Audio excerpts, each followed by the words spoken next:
こちらの場所は、東京 years, 都 here の in 西の外れ Auckland, の on the 青梅 western 市という outskirts と of ころ Tokyo, で we've been practicing Aizome, a dyeing process using naturally fermented indigo dye.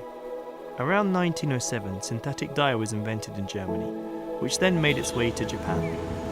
The old method of taking colour from natural materials was gradually replaced by the newer scientific method. Using chemicals, you can dye things very quickly. It's incredibly easy and doesn't take much supervision. You just dye it 1 or 2 times and easily get a deep colour. うちの場合は全て Our オールナチ process, on the other hand, is all natural. The dye is safe to eat.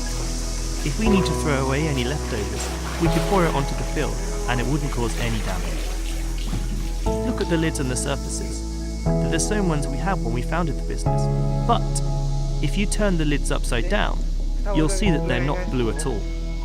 The floor is spotless. Because they're natural materials, they don't stain.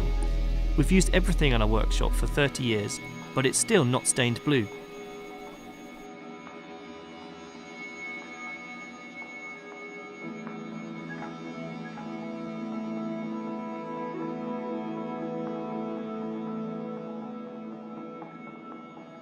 The dye is fermented, so we control it carefully.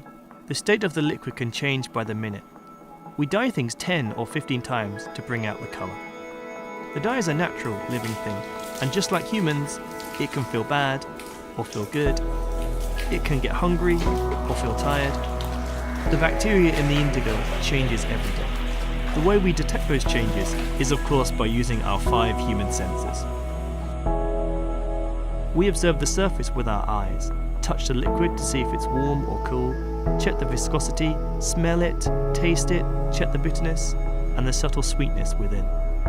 Every day we're constantly controlling the state of the dye. That's the most enjoyable, but the most difficult part of our work. We think about modern methods, how much effort you can save, how far you can lower the costs, how fast it is, and the quantities you can dye.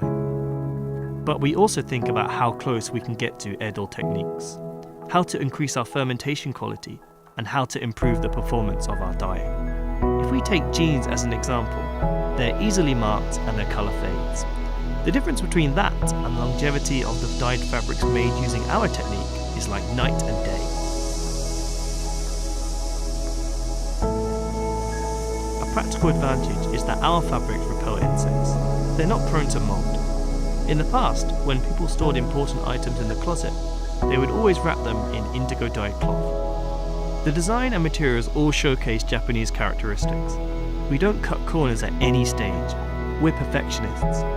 And that's why we want to show the world that Japanese indigo dye is the best colour in the world.